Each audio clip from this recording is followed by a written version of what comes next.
किसी दलित पर अगर कोई अत्याचार हो, किसी मुसलमान पर अत्याचार हो तो किसी संवर्ण को महसूस हो, किसी महिला पर कोई अत्याचार हो तो किसी पुरुष पर महसूस हो, अगर ये साझापन नहीं है तो माफ करिए, हम कोई राष्ट्र नहीं है। ये झूठ का एक नक्शा बना करके राष्ट्र नहीं बनता, राष्ट्र भूगोल से नहीं बनता, राष्ट्र इस देश के लोगों से बनता है और लोगों के साझा मोहब्बत से बनता है, साझा सुख दुख से बनता है। आप 75 साल में इस बात का विश्लेषण करिए कि क्या वो साझापन बना या वो साझापन तोड़ा जा रहा है, क्या वो खाई कहीं फिर से बढ़ाई तो नहीं जा रही है। अगर बढ़ाई जा रही है तो इस जश्न को मत मनाइए आप, चलिए आपस के रिश्तों को जोड़िए। कि जो हमारे पिताजी के सबसे अच्छे मित्र थे डॉक्टर वसूल हसन, और हम लोग ईद मनाने उनके जाते थे, वो होली मनाने हमारे यहाँ जाते थे।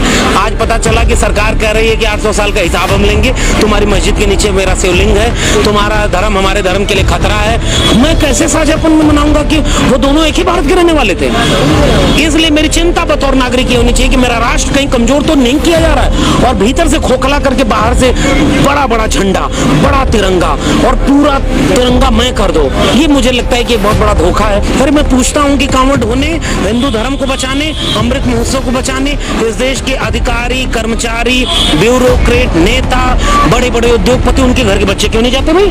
धर्म को बचाना उनकी जिम्मेदारी क्यों नहीं है? इस देश के गरीब, कमजोर, मजलूम की रोटी, कपड़ा, मकान, शिक्षा, स्वास्थ्य, रोजगार। बतौर नागरिक मेरे देश का अमृत महोत्सव तब साकार होगा जब इस मुल्क के आखिरी व्यक्ति को रोटी, कपड़ा, मकान, शिक्षा, स्वास्थ्य, रोजगार सुनिश्चित होगा। बिना इसके कोई अमृत महोत्सव का मतलब नहीं। जश्न वो मनाएं, तन की भूख मन को गुनहगार बना देती है, बाघ की बाघ को बीमार बना देती है।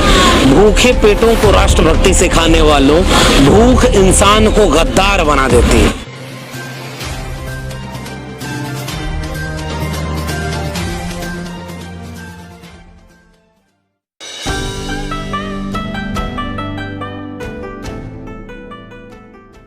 अब सवाल ये है कि डीपी लगाना अगर संविधान में लिखा होता कि जो ट्विटर बनेगा 2010 के बाद, फेसबुक आएगा 2000 के बाद, उस पर जो तिरंगा अपनी डीपी नहीं लगाएगा वो अच्छा नागरिक नहीं होगा, तब मैं सोचता कि मेरे ऊपर दबाव है। ये तो संविधान में कहीं नहीं लिखा, इस पर कोई नियम कानून नहीं बना है। और दूसरी बात ये कि कोई भी भावनात्मक विषय को कोई भी व्यक्ति ये नहीं तय कर सकता कि इसी रास्ते जो चलेगा वही उसका सम्मान करेगा, जो उस रास्ते से दाएं बाएं वो नहीं है। यानी आप अपने घर में माँ बाप से किस तरह से प्रेम करते हैं, ये सबके अपने अपने तरीके हो सकते हैं। सब एक जैसे क्यों करें भाई? हर घर तिरंगा लगवा रहे हैं। ये तो सरकार लगवा रही है ना, सरकार अपने ढंग से काम करती है।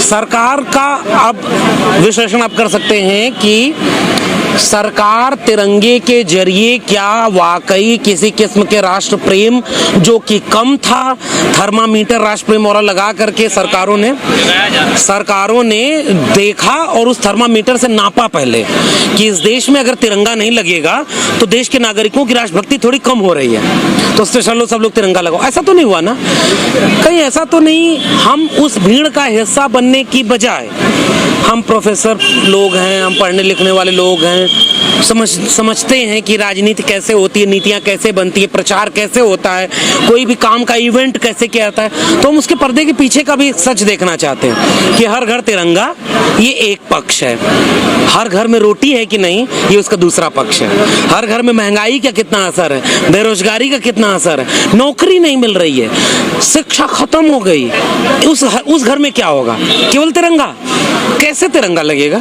जिस घर में रोटी नहीं, जिस घर में अत्याचार दमन हो रहा है, जिस घर पर बुलडोजर चल रहा है, जिस घर में 4-5 बच्चे पढ़ाई लिखाई करने से मोहताज हो गए, पढ़ाई लिखाई कर ली तो नौकरी नहीं मिली, उस घर में तिरंगा कैसे लगेगा? कैसे वो राष्ट्र प्रेम करेगा? गोपाल दास नीरज की कविता है, तन की भूख मन को गुनहगार बना देती है, बाघ की बाघ को बीमार बना देती है, भूखे पेटों को राष्ट्रभक्ति सिखाने वालों, भूख इंसान को गद्दार बना देती है। जो अमृत है वो पात्र लोगों को मिलेगा। जो अमृत महोत्सव है वो महोत्सव किसके लिए होता है? भूख से जो बिलख रहा है उसके लिए कोई तीज त्योहार नहीं होता। वैसे ही महोत्सव जिसका पेट भरा है उसके लिए है। मैं फिर से कह रहा हूं, एक गरीब आदमी महोत्सव की तरह इसे नहीं ले रहा होगा इसका अर्थ ये कतई नहीं कि उसके मन में अपने देश के प्रति कोई प्रेम नहीं है, वो अलग किस्म का प्रेम होगा। लोग कह रहे हैं देशभक्ति कम होगी लोगों के अंदर, कैसे कम हो रही है? उसको जगाने के लिए भाजपा जब सरकार में आती है तो हिंदू खतरे में हो जाता है, जब भाजपा की सरकार नहीं होती तो हिंदू खतरे में नहीं होता। वैसे ही जब कहीं ऐसा तो नहीं कि जिनकी देशभक्ति खुद संदिग्ध है वही सत्ता में आ गए इसलिए बाकी सबको संदेह की नज़र से देख रहे हैं। हम लोग बचपन में छोटे छोटे थे, कोई पता नहीं क्या राष्ट्र होता है, क्या ये सब होता है। बहुत छोटे छोटे बच्चे 15 अगस्त 26 जनवरी को उत्साह होता था, पैसे नहीं होते थे तिरंगा खरीदने के लिए, एक कॉपी से पन्ना फाड़ते थे पिछले पन्ने से और ऊपर जो है कई बार फूल से लाल गुड़हल से ऊपर वाले को ऐसे रगड़ दिया, गुड़हल की पत्तियों को रगड़ दीजिए तो लाल हो जाएगा, हरी पत्तियों को नीचे रगड़ दीजिए तो हरा हो जाएगा, बीच में पेंसिल से चक्र बना के, और बांस की कईन होती थी पतली पतली लंबी लंबी, उसमें ऊपर बांध करके और पूरे गांव में घूमते थे, दौड़ते थे, वंदे मातरम इंकलाब के नारे लगाते थे। किसी ने सिखाया नहीं था, वो अपने आप स्वाभाविक रूप से आ जाता है कि मेरा देश है, मेरा राष्ट्र है, मुझे इससे प्रेम करना है। ये जो सिखाया जाए ना जानबूझ करके, इसमें संदेह पैदा करना एक नागरिक का धर्म है। क्योंकि राष्ट्र का मतलब क्या, केवल 75 साल में इस बात का विश्लेषण करना कि हम आजादी के जश्न मना रहे हैं, ये अच्छी बात है। नागरिक का इससे बड़ा धर्म ये है, जश्न मनाओ सरकार, और नागरिक सरकार से सवाल पूछे 75 साल में हम कहाँ पहुंचे। बतौर नागरिक मेरी शिक्षा के लिए क्या बेहतरी का इंतजाम हुआ, क्या इस देश के हर नागरिक के जेब में पैसा है कि नहीं, उसकी जाति छोटी या बड़ी, उसकी शिक्षा का इंतजाम 75 साल में हमने किया कि नहीं, कोई खांसी जुकाम नजला से न मर जाए, स्वास्थ्य की सुविधाओं का जुगाड़ हमने किया कि नहीं, क्या हमने हर घर रोटी पहुंचाई, क्या हमने हर घर आवास दिया। 6 चीजें थी एक जमाने में, बुनियादी सुविधाएं कहा जाता था, रोटी कपड़ा मकान, अब 3 चीजें और जोड़ लीजिए उसमें, शिक्षा स्वास्थ्य रोजगार। तो ये रोटी कपड़ा मकान शिक्षा स्वास्थ्य रोजगार, क्या 75 साल में हम अपने नागरिकों तक बिना जाति देखे, बिना धर्म देखे, बिना गरीबी अमीरी देखे, बिना भूगोल देखे, बस्तर बकसवा के जंगलों से लेकर के कश्मीर की पहाड़ियों तक, कन्याकुमारी के समुद्र के तीर से लेकर के नागालैंड के पठारी इलाकों तक, और गंगा जमुना के दोआब से लेकर नर्मदा और गोदावरी के तट तक, ये जो भारत है ये भूगोल मात्र नहीं है। इसके नागरिकों में क्या कोई समानता का भाव पैदा हुआ, क्या साझा मोहब्बत का एक भारत पैदा हुआ, साझा सुख साझा दुख की विरासत से कोई एक साझापन पैदा हुआ कि कश्मीर वाले को दर्द हो तो कन्याकुमारी वाले को महसूस हो, बस्तर में आदिवासियों पर कोई गोली चले तो गंगा जमुना के किनारे पर बैठे किसी मैदानी इलाके के व्यक्ति को महसूस हो, किसी दलित पर अगर कोई अत्याचार हो, किसी मुसलमान पर अत्याचार हो तो किसी सवर्ण को महसूस हो, किसी महिला पर कोई अत्याचार हो तो किसी पुरुष पर महसूस हो। अगर ये साझापन नहीं है तो माफ करिए, हम कोई राष्ट्र नहीं है। ये झूठ का एक नक्शा बना करके राष्ट्र नहीं बनता, राष्ट्र भूगोल से नहीं बनता, राष्ट्र इस देश के लोगों से बनता है और लोगों के साझा मोहब्बत से बनता है, साझा सुख दुख से बनता है। आप 75 साल में इस बात का विश्लेषण करिए कि क्या वो साझापन बना या वो साझापन तोड़ा जा रहा है, क्या वो खाई कहीं फिर से बढ़ाई तो नहीं जा रही है। अगर बढ़ाई जा रही है तो इस जश्न को मत मनाइए आप, चलिए आपस के रिश्तों को जोड़िए। कि जो हमारे पिताजी के सबसे अच्छे मित्र थे डॉक्टर वसूल हसन, और हम लोग ईद मनाने उनके जाते थे, वो होली मनाने हमारे यहाँ जाते थे।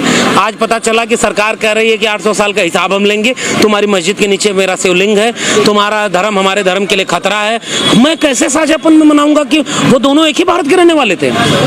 इसलिए मेरी चिंता बतौर नागरिक ये होनी चाहिए कि मेरा राष्ट्र कहीं कमजोर तो नहीं किया जा रहा है, और भीतर से खोखला करके बाहर से बड़ा बड़ा झंडा, बड़ा तिरंगा और पूरा तिरंगा मैं कर दो। ये मुझे लगता है कि एक बहुत बड़ा धोखा है। सरकार, पत्रकार, सरकार अपना काम करेगी, मीडिया उनका गुणगान कर रही है, जनता को अपना काम करना चाहिए। इस देश में कल्याणकारी राज्य की अवधारणा का मतलब क्या होता है, किसी की जेब में पैसा है या नहीं, कोई गरीब है, अमीर है, छोटी जाति है, बड़ी जाति है, किसी गांव से आता है, शहर से आता है, कोई कौन सी भाषा बोलता है, इससे न तय हो कि उसके बच्चे को प्राइमरी स्कूल में शिक्षा मिलेगी या गलगोटिया अशोका में जाएगा। क्या उसके बच्चों को DU JNU अगर बर्बाद हो गए तो जहां 5000 रुपए में पूरा साल पढ़ाई करते थे वहां 5 लाख रुपए में केवल BA की डिग्री मिल रही है, तो गरीब आदमी को शिक्षा कैसे मिलेगी? 75 साल बाद का इस भारत का सवाल है कि नहीं। इस देश में अगर सरकारी अस्पताल में दवाई नहीं, डॉक्टर नहीं, लोगों को एम्बुलेंस नहीं मिल रही, कंधे पर लाश लेकर के कोई दौड़ रहा है, तो क्या वो भारत आजाद है? क्या महोत्सव मनाए, कोरोना में लाखों लाख लोग पैदल चले, सड़क के किनारे दम तोड़े, रेल की पटरी के नीचे मरे, दवा के बिना मरे, ऑक्सीजन के बिना मरे, वो जश्न कैसे मनाए? इस देश में किसान सूखे से, कहीं बाढ़ से, कहीं सूखे से अपनी फसलें तबाह कर रहा है, किसानों की लागत का डेढ़ा क्या मिलेगा उसकी लागत नहीं निकल रही है, उसके लिए ऐसे ऐसे कानून बनाए जा रहे हैं कि खेती किसानी अंबानी अडानी का तो बिक जाएगी। वो इस आज़ादी का अमृत महोत्सव कैसे मनाए? मेरे स्कूल विश्वविद्यालय विद्यालय कॉलेज सरकारी बर्बाद कर दिए गए और हमें रोजगार नहीं मिल रहा है। हमारे घर में पहले लोग पूछते थे कि बच्चा बड़े होके क्या बनोगे, तो हम बड़े गर्व से कहते थे डॉक्टर, इंजीनियर, वकील बनेंगे, IAS PCS बनेंगे। और आज अगर हम पूछें कि बच्चा बड़े होके क्या बनोगे, तो उसके पास तो नौकरी नहीं है। कैसे वो अमृत महोत्सव मनाए, इसका मेरी चिंता इस बात की है। इस सब की वजह से इस देश में हिंदू मुस्लिम की आग लगाई जा रही है। अफसोस मुझे ये है कि बहुसंख्यक आवाम इस खेल को नहीं समझ रही है। वो 500 रुपए 5 किलो अनाज पर वोट दे रही है, वो कांवड़ में व्यस्त है। अरे मैं पूछता हूं कि कांवड़ ढोने, हिंदू धर्म को बचाने, अमृत महोत्सव को बचाने इस देश के अधिकारी, कर्मचारी, ब्यूरोक्रेट, नेता, बड़े बड़े उद्योगपति, उनके घर के बच्चे क्यों नहीं जाते भाई? धर्म को बचाना उनकी जिम्मेदारी क्यों नहीं है? इस देश के गरीब, कमजोर, मजलूम की रोटी, कपड़ा, मकान, शिक्षा, स्वास्थ्य, रोजगार। बतौर नागरिक मेरे देश का अमृत महोत्सव तब साकार होगा जब इस मुल्क के आखिरी व्यक्ति को रोटी, कपड़ा, मकान, शिक्षा, स्वास्थ्य, रोजगार सुनिश्चित होगा। बिना इसके कोई अमृत महोत्सव का मतलब नहीं। जश्न वो मनाएं जो गणतंत्र के लोग हैं, वो तंत्र के लोग जश्न मनाएं। गण आज परेशान है, मैं गण के पक्ष में खड़ा हूं। भारत की आज़ादी के 75 साल होने वाले हैं। इस 15 अगस्त को उस पर एक बड़ा आयोजन हो रहा है। ये किसी भी एक लोकतांत्रिक गणराज्य के नागरिक के लिए खुशी की बात है। वो उसे अच्छा लगेगा कि कोई भी नागरिक है तो वो इस बात पे गौरवान्वित होगा कि उसके देश की आज़ादी के 75 साल हो रहे हैं, और उस पर सब लोग अपने अपने ढंग से खुशी भी मना रहे हैं, खुशी मनाएंगे। लेकिन वो खुशी एक जैसी नहीं होगी। मतलब आज हम लोग अगर एक बार बतौर नागरिक इस सवाल को सोचें कि देश मतलब क्या, नागरिक होने के मतलब क्या है, अगर किसी पहचान को लेकर के अगर नागरिक के अंतर है, जैसे इस देश में गरीब होने में और अमीर होने में एक जैसे देश का रूपरेखा नहीं होगी। जैसे कोई त्योहार पड़ता है तो त्योहार गरीब अमीर के लिए एक जैसा नहीं होता है। किसी के पूरे महल सज जाते हैं दिवाली पर, कोई ईद पर लाखों रुपए की पार्टी करता है, किसी के घर में एक दीपक भी नहीं जल पाता है, किसी घर में एक मिठाई भी नहीं आ पाती। वैसे ही जो विभाजन है नागरिक में, नागरिक कोई एक आइडेंटिटी नहीं है, नागरिक बहुत तरह की चीजें। शहर में रहने वालों के लिए कोई पर्व, कोई उत्सव, कोई त्योहार अलग मायने रखता है। अच्छी नौकरी, अच्छी सैलरी, अच्छे व्यापारी, अच्छे उद्योगपति, अधिकारी, उनके घर में तीज त्योहार का अलग होता है। एक रिक्शे वाले, एक मजदूर, एक किसान के लिए वो चीजें अलग होती हैं। वैसे ही एक देश के नागरिक के तौर पर इस देश में जैसे महिलाओं की स्थिति क्या है, उनके लिए देश की वही परिभाषा नहीं है जो एक पुरुष के लिए है। वैसे ही इस देश में एक दलित के लिए, एक आदिवासी के लिए, एक मुसलमान के लिए, एक पिछड़े तबके से आने वाले लोगों के लिए, मेहनतकश आम आवाम के लिए देश का मतलब एक जैसा नहीं है। इसलिए जो एक टीवी, मीडिया और चमक धमक वाला देश का रूप दिखाया जा रहा है कि पता नहीं कितने फुट की मूर्ति बनवाएंगे, पता नहीं कितने फुट का झंडा फहराएंगे, सब लोग अपने DP लगाओ। अरे भाई, जिसका ट्विटर फेसबुक ही नहीं है, जिन गाँव में लोगों के पास खाने को रोटी नहीं, उनके पास ट्विटर पे DP मतलब क्या होता है, इस देश के 80% लोगों को नहीं पता होगा। इस बात को भी इस देश में सोचना चाहिए।